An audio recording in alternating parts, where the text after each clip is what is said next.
Varios académicos consideramos que en el marco del 30º aniversario de la Unidad de Investigación Interdisciplinaria en Ciencias de la Salud y la Educación, UICSE, no podía faltar un académico, gestor y fundador de grandes proyectos académicos, el doctor Emilio Ribes, quien amablemente nos recibe en su casa en Jalapa, Veracruz, en un día miércoles de Semana Santa, para una charla sobre la fundación de la UICSE en la entonces Escuela Nacional de Estudios Profesionales Iztacala. Buenos días, doctor. Buenos días, Rosa. No necesitas hablarme de usted. No, yo lo sé, pero vamos a darle formalidad al evento. Bueno, la primera pregunta de esta entrevista: ¿cuáles fueron las condiciones que permitieron la creación de una unidad dedicada ex profeso a la investigación en la entonces ENEP Iztacala? Bueno, la UICSE surgió como parte de un proyecto más general que fue plantear un programa de investigación para la ENEP. El programa de investigación de la ENEP, vamos a decir que se gestó a partir del proyecto curricular de la carrera de Psicología. En el año de 1978, si mal no recuerdo, le presenté al doctor Fernández Varela, que era el director de la ENEP, y que es, vamos a decir que el gran cómplice de muchas de estas innovaciones que tuvieron lugar en la ENEP, y hay que reconocerlo porque es muy raro encontrar personas con el doctor Fernández Varela que, aunque en un principio no estuvieran de acuerdo, fueran sensibles a los argumentos, reflexionaran sobre ellos y después cambiaran de parecer y apoyaran las nuevas ideas que se le hacían. En este caso, en el contexto de la carrera de Psicología, cuando todavía no existían plazas de carrera como criterio general de contratación de los profesores estaban contratados por 40 horas de asignatura. Y la idea básica era que ese nombramiento de 40 horas se distribuyera proporcionalmente en distintos tipos de actividades académicas, que no fueran más de 18 horas de clase efectiva en laboratorio o no pizarrón, porque en el caso de Psicología no había clases de pizarrón, pero lo que dijéramos clases de tipo teórico, y que el resto se dedicara a la formación del propio profesor, a la actividad tutoral del profesor con los estudiantes, que lo requería el sistema modular de Iztacala, y a que realizaran actividades de investigación.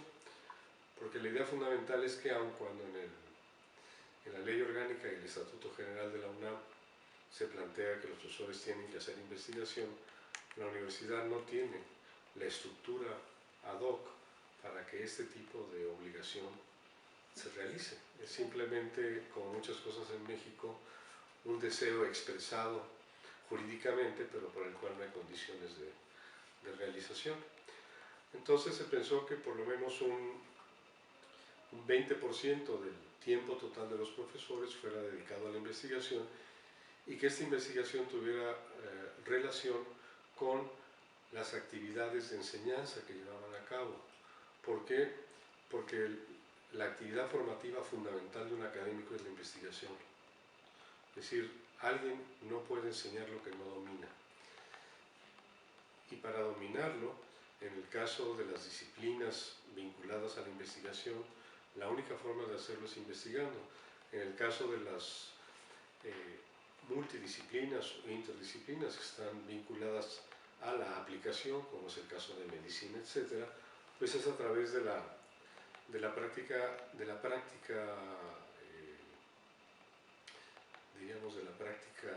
sistemática, pero igualmente de las formas de investigación que están vinculadas a esta práctica, que no necesariamente toda investigación es experimental. Entonces se diseñó lo que se llamó el proyecto troncal de investigación de la carrera de Psicología, en donde se definió el núcleo básico del proyecto en términos de lo que era el objetivo profesional fundamental de la carrera, que en esa época estuvo pensado, ya no sé qué es lo que es ahora, creo que se ha diluido todo extrañamente, pero en aquella época se pensaba en el psicólogo como un educador no profesional, dirigido sobre todo a poblaciones marginales, y el área de educación y desarrollo se convirtió en el área básica del programa troncal, de tal manera que las demás áreas curriculares, las áreas temáticas, que son temáticas, diríamos por coyuntura, pero que no tienen ninguna propiedad inmanente en un currículum para estar como tales, estaban integradas radialmente y de alguna manera se vinculaban al problema fundamental, que era el problema de la alfabetización de adultos y el desarrollo de la educación de adultos, ¿no?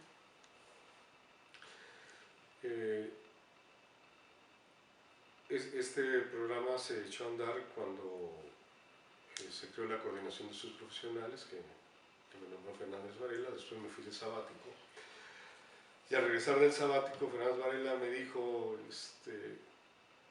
si quería yo aceptar la coordinación de investigación y la de posgrado. Esto fue en septiembre del 79. Le dije que las dos no, que mejor las dividiera. Creo que fue un error, pero de mi parte, y acepté la coordinación de investigación, y entonces lo que le planteé fue un programa general de investigación del INEP. La idea de un programa general de investigación, que era parte de una concepción de la universidad que iba madurando en mí, que ahora es plenamente, de la que estoy ahora plenamente consciente, es que la universidad mexicana, sobre todo, por razones históricas, está estructurada de manera invertida. Es decir, la gran base de la pirámide de la universidad son los estudios profesionales, que son estudios dirigidos a ofrecer servicios. Servicios son programas para formar especialistas en distintos tipos de servicios. Después se crearon los programas de posgrado como una extensión o prolongación de los estudios de licenciatura. Estos programas de posgrado, en su mayor parte, en un principio, y todavía en una gran parte de nuestras instituciones son así, diríamos, programas estrictamente verbalistas, profesionalizantes, en el mejor de los casos, sin una gran concentración ni estructuración a través de la investigación. Ahora cumplen además el indecoroso papel de satisfacer los sistemas de crédito tortibonos, de tener un grado para poder de alguna manera aspirar a algo dentro del sistema educativo o fuera de él. Y finalmente estaban los institutos de investigación, que como herederos de la Universidad Napoleónica estaban separados de las facultades. Entonces, en el caso de la UNAM se ve muy claro: por un lado están los institutos y por el otro lado las escuelas y facultades. Los institutos tienen la obligación de hacer la investigación, pero no de formar académicos, mientras que las facultades tienen la obligación de formar profesionales fundamentalmente, y eventualmente ir creando grados académicos que no siempre están dirigidos a la investigación como debería ser un grado, sino que son una especie como de diplomados prácticos, más siguiendo el modelo de facultades como medicina, en donde las especialidades constituyen el equivalente a un posgrado, por tratarse de 4 años y de supervisión y todo eso. Entonces, lo que empezaba yo de alguna manera a sospechar en aquella época es que había que invertir, que la universidad estaba hecha al revés, es decir, y me di cuenta por las grandes dificultades que tuvimos en la integración de la licenciatura. es que la pirámide debe invertirse, es decir, que las universidades lo primero que deberían priorizar son los programas de investigación.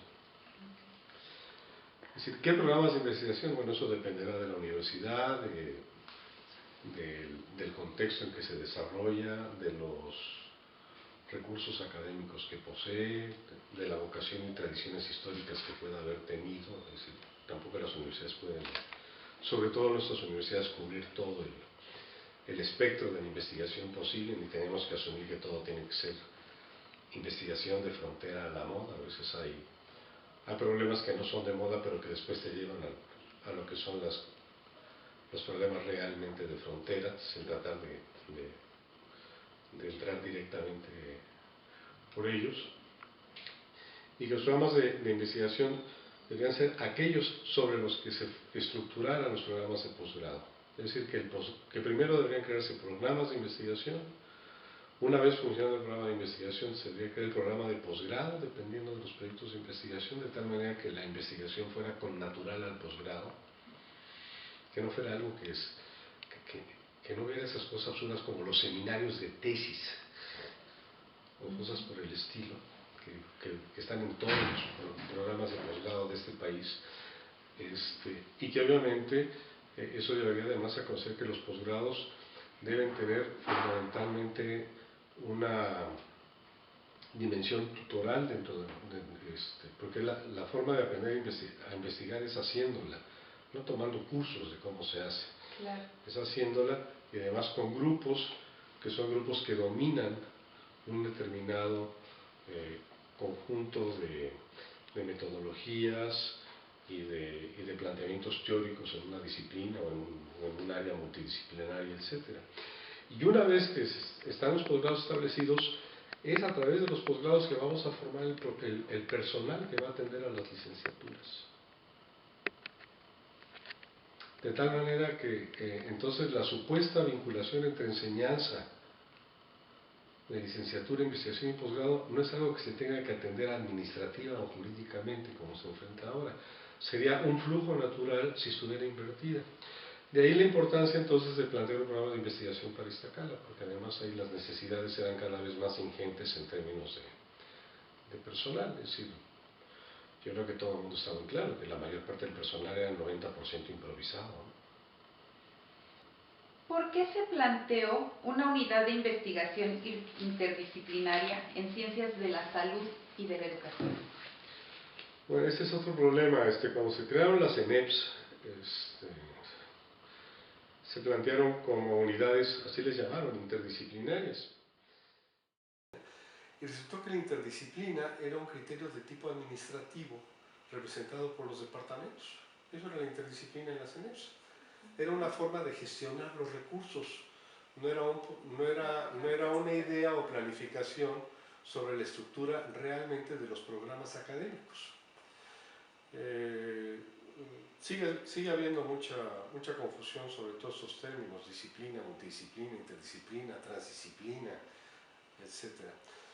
Pero en general no puede haber ninguna de los prefijos a la disciplina, el inter, el trans y el multi, si no hay disciplina, por definición, porque son prefijos.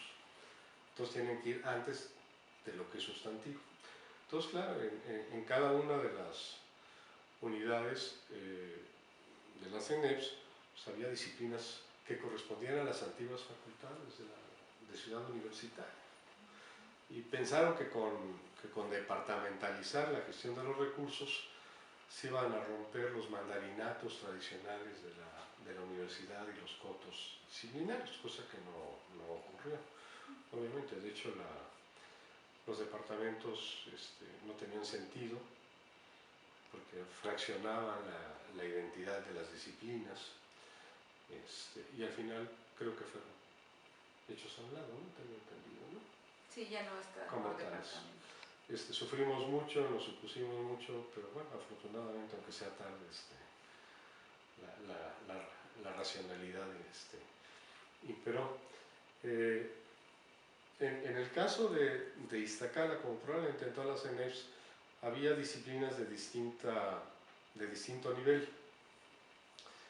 En el caso de Iztacala, psicología y biología son ciencias experimentales. Tienen un cuerpo teórico propio, tienen un objeto de conocimiento propio. Y había otras 3 disciplinas, ahora creo que hay algunas otras carreras, creo que hay optometría y todo esto como disciplinas, pero en mi época solo estaban enfermería, medicina y odontología, que en realidad son interdisciplinas. Ellas son interdisciplinas. Las interdisciplinas son conjuntos de conocimiento dirigidos a la solución de problemas prácticos, de soluciones sociales, que lo único que integra el conocimiento es el problema a solucionar que las define, pero que no tienen por sí mismas un cuerpo teórico. Justamente es una mezcla de conocimientos provenientes de otras disciplinas.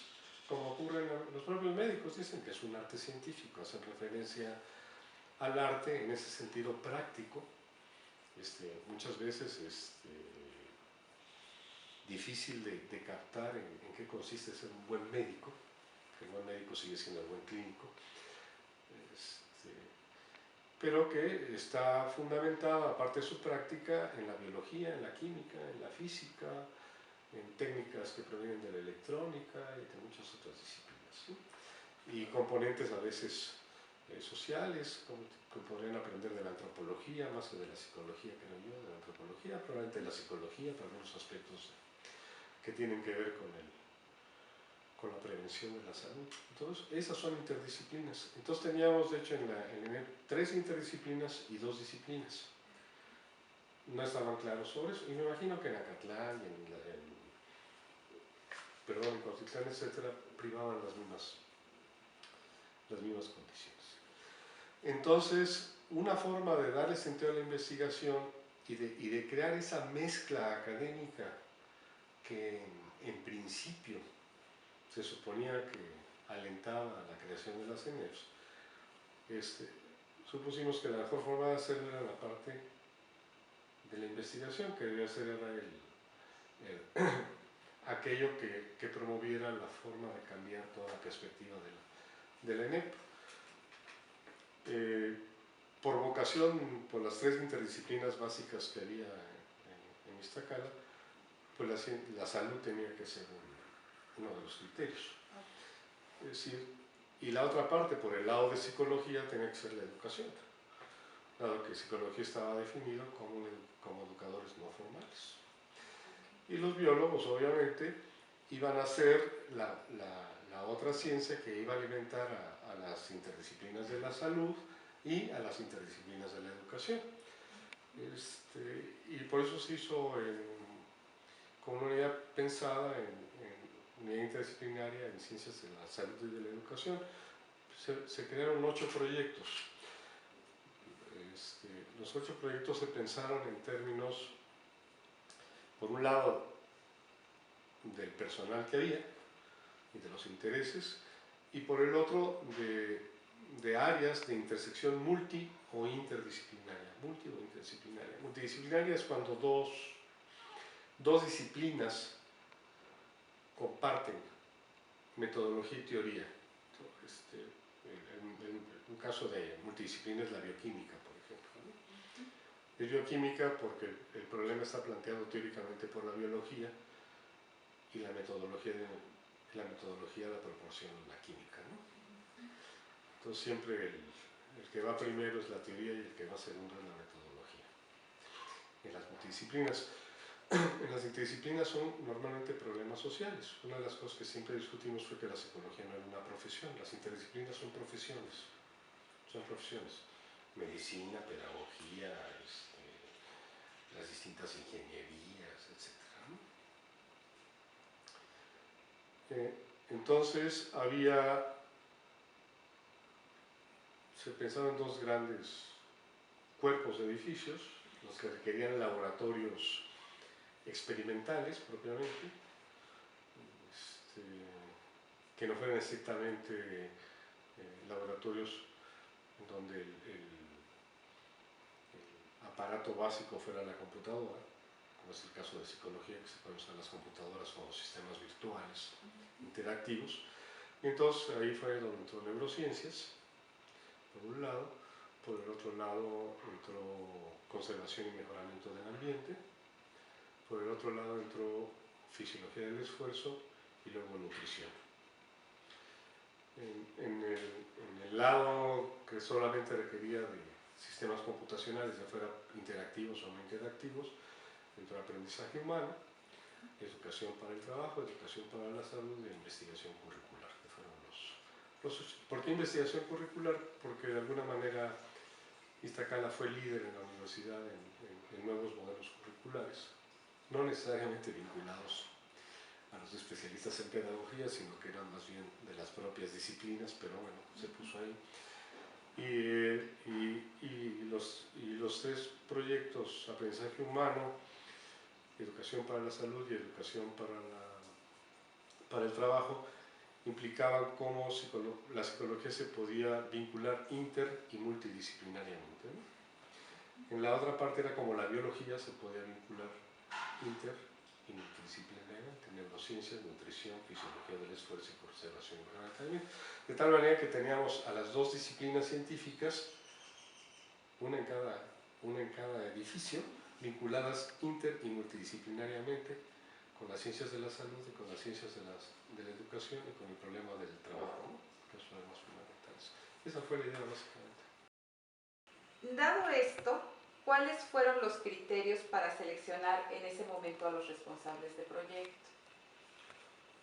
Bueno, los responsables de proyecto, algunos ya estaban en la ENEP, otros los contratamos expresamente para ello. En el caso de conservación y mejoramiento del ambiente estaba ya Fermín Rivera, que fue el que inició. Él estaba trabajando todos los problemas de control biológico, de contaminación de aguas, por ejemplo, que era muy importante. El doctor Limón estaba interesado en lo de fisiología del esfuerzo, había comprado equipo, pues lo pusimos ahí. Quizá no hubiera sido uno de los proyectos prioritarios, pero estaba y lo pusimos, que a veces es lo que se hace. El proyecto de nutrición iba a ser dirigido por Mauricio Rusek, que lamentablemente primero no me lo pude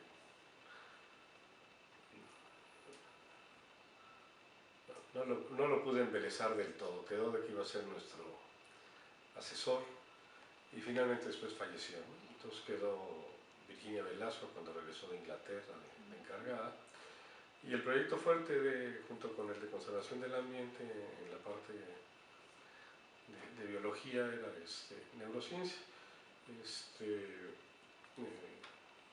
Presentamos a Víctor Alcaraz para toda la parte que tenía que ver con lo que sería neurofisiología de la conducta,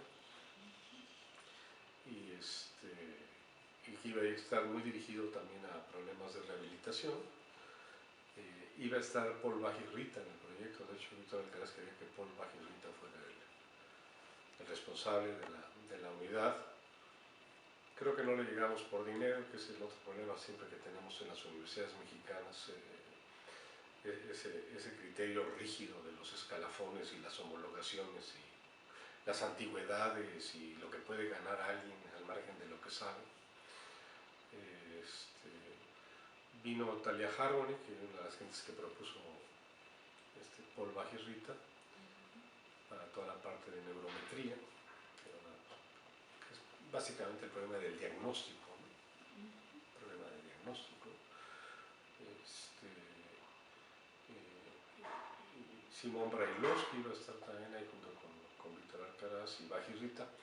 Y finalmente Jesús Machado, toda la parte de neuromorfología vinculado a los estudios sobre envejecimiento y procesos degenerativos en el sistema nervioso, ¿no? Del otro lado, bueno, pues yo me quedé con aprendizaje humano, porque además una de mis intenciones fue que terminando la acción de Fernández Varela yo ya no quería ningún puesto académico administrativo. Es una de las ventajas de no ser nacido en México, no se puede aspirar a más. Entonces, cuando uno llega arriba, pues ya mejor regresas otra vez, no tiene caso seguir ahí. En educación para el trabajo se contrató a Alejandro Dorna, que venía de Francia. Cuando Alejandro Dorna se fue a los 2 años, se contrató a Jaime Herman, el doctor Jaime Herman, que tiene una amplia experiencia en psicología del trabajo y organizacional con la Ford y todo eso. Y en educación para la salud se contrató a Eric Roth para todos los proyectos de salud comunitaria, etc. Y finalmente Alfredo Furlan, que estaba a cargo de la unidad no me acuerdo cómo se llama, así de diseño curricular o algo así, quedó como a cargo del programa de investigación curricular. Esos fueron los criterios y bueno, cada quien de alguna manera fue incorporando a aquellos miembros de la comunidad de Iztacala que se pensó que podían formar parte de este primer núcleo de investigadores de la UICS. Ok, entonces podríamos decir que los investigadores iniciales fueron traídos a la unidad a partir de los jefes de proyecto, o sea, cada jefe de proyecto decidió la gente que quería que participara en sus proyectos. Así es. De hecho, los jefes de proyecto, y en el caso de neurociencias, que fue mucho más complicado, que eran subjefes, es decir, aunque al final, cuando se fue Víctor Alcaraz a través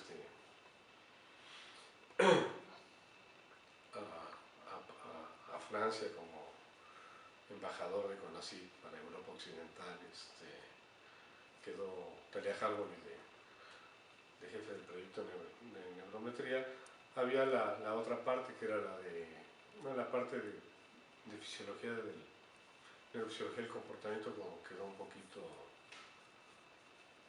diluida, no quedó muy clara, y quedó la otra parte fuerte que era la de neuromorfología con Machado, que además implicaban metodologías muy diferentes. Es decir, por ejemplo, se compró un microscopio electrónico para Iztacala, que no era cualquier cosa en aquella época en la universidad, era un microscopio electrónico en una ENET, ¿no?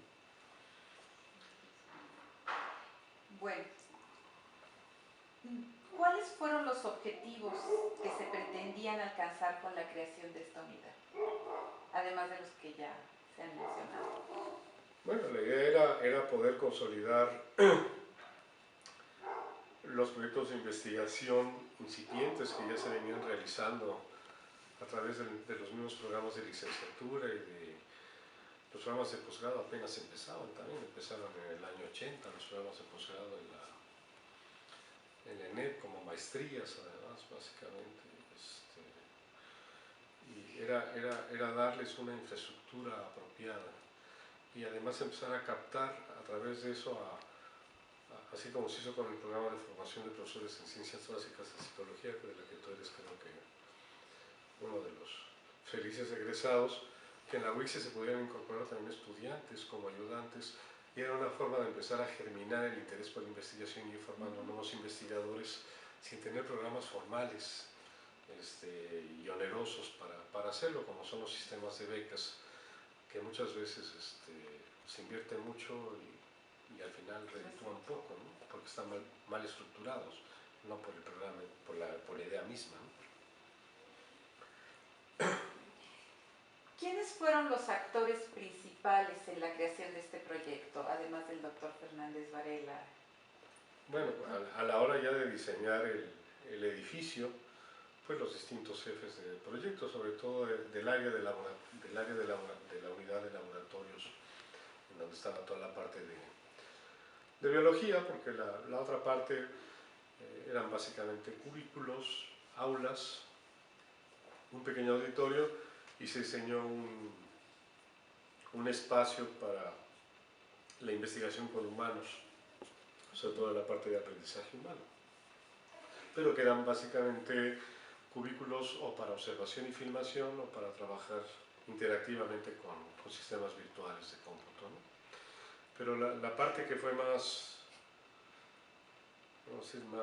difícil de proyectar fue la parte del edificio de laboratorios, y ahí, bueno, participaron obviamente de manera muy activa Talia Harmony, Simón Brailovsky, Machado, Jesús Machado, Fermín Rivera, el doctor Limón, Mauricio Rousset, tuvimos que poner lo de las cámaras de temperatura, las cámaras térmicas para el control de nutrición, que son muy importantes. Y creo que son todos. Con los arquitectos fue al principio muy difícil porque siempre los arquitectos traen sus propios esquemas preconcebidos y ahí tuvieron que ajustarse a lo que nosotros hicimos. Por primera vez se creó en la universidad el modelo Pompidou de laboratorio, que digo yo, con todas las instalaciones de tuberías aparentes pintadas por colores, que son mucho más fáciles de mantener, menos costosas. Y el edificio lo pagó Iztacala, no lo pagó la universidad, lo pagó Iztacala. Y eso hay que hacerlo notar. No sé si fue voluntario o involuntario, pero fue una donación de las clínicas odontológicas por los gastos, por las cuotas de recuperación. A través de las cuotas de recuperación se gastó. Y si ahora vemos lo que costó el edificio, creo que costó 7 millones de pesos, que no es nada. Tuvo prácticamente, o una gran parte, de las cuotas de recuperación de las clínicas, y creo que después la rectoría puso un porcentaje en complemento, pero el costo fue básicamente absorbido por Iztacala. Fue autogestionado, entonces, Sí, sí. Autofinanciado. Sí, por lo menos en un 70%. Un 70%. Qué interesante, este dato yo realmente no lo conocía. A los colegas odontólogos hay que agradecérselos. Bueno, ¿cuánto tiempo llevó la gestión previa al inicio de la obra arquitectónica? Hace poco hablábamos de la primera piedra. Yo creo que no fue más de 6 meses, porque fueron reuniones muy intensas.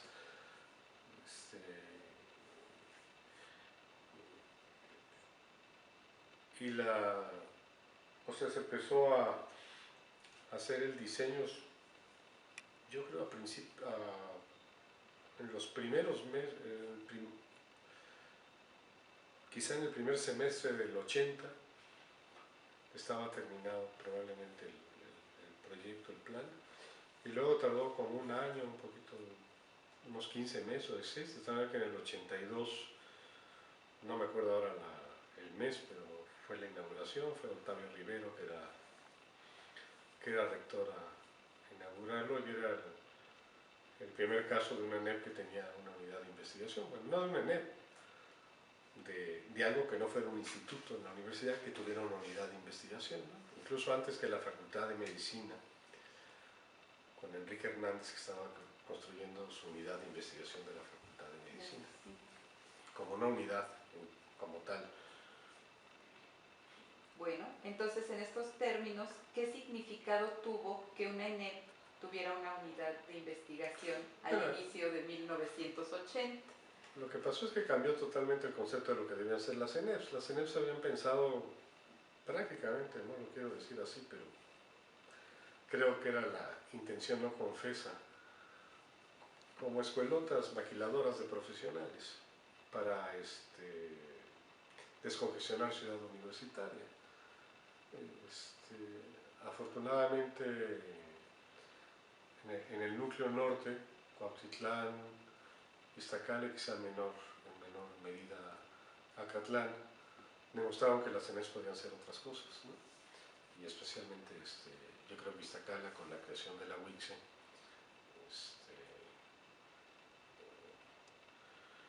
mostró que primero que podía haber posgrados, porque originalmente no estaban pensados los posgrados en las ENEPs, y que además se podía hacer investigación, se podía hacer buena investigación, y justamente que era en la investigación donde se iba a lograr la interdisciplina y la multidisciplina, no en las carreras. Las carreras no tenían mucho sentido, planearlo. En Cuautitlán había grupos de investigación muy buenos, además, entre otras cosas porque en Cuautitlán el doctor Jesús Guzmán, abusando de su gran amistad con el doctor Guillermo Soberón, que era el rector, se pasó la estructura matricial de departamentos por, como decimos, el arco del triunfo, y simplemente funcionaron con el modelo tradicional y desarrollaron grupos de investigación muy importantes, entre ellos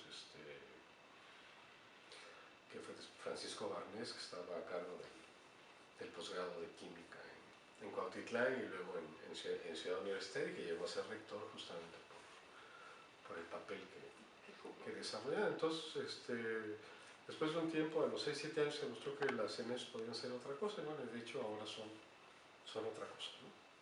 Sí, de hecho se han transformado en facultades, ya todas las... En facultades y tienen unidades de investigación, al mismo tiempo que los institutos ahora están ofreciendo posgrados y están ofreciendo licenciaturas, de tal manera que esa estructura napoleónica se está empezando a desmadejar, aunque no esté representada todavía formalmente en la estructura jurídica de la universidad. Pronto yo creo que va a desaparecer esas diferencias, ¿no? Tienen que desaparecer. En sus inicios, en el arranque, ¿la UICSE cumplía con la interdisciplina que se esperaba? Es decir, los proyectos estaban constituidos de esa manera. Por ejemplo, el proyecto de conservación y mejoramiento del ambiente tenía químicos, biólogos, ingenieros. En el proyecto de neurociencias había psicólogos, había biólogos, había médicos, pero con una formación en ciencia básica dirigidas a farmacología, a fisiología, a morfología.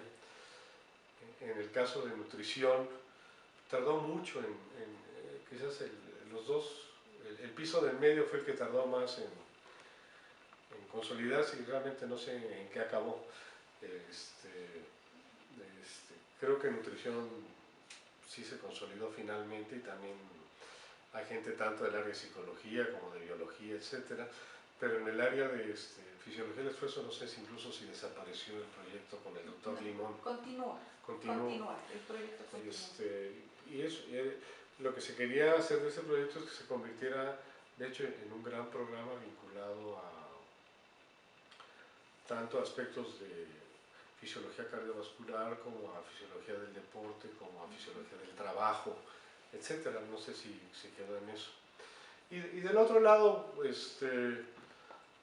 quizá el menos multidisciplinario, pero el más interdisciplinario de los proyectos es el de investigación curricular, que la pedagogía es una interdisciplina en sí. No es una ciencia ni es una disciplina, es una interdisciplina, es una profesión. La educación es una profesión, está definida como un proceso social, proyecto social, un problema. Y en el caso de educación para la salud y educación para el trabajo, que no sé si sigan, y si siguen, cómo siguen, es obvia la vocación de tipo interdisciplinario. Y aprendizaje humano, que debería ser multi-interdisciplinario por sus vínculos tanto con la parte de neurociencias como con la parte de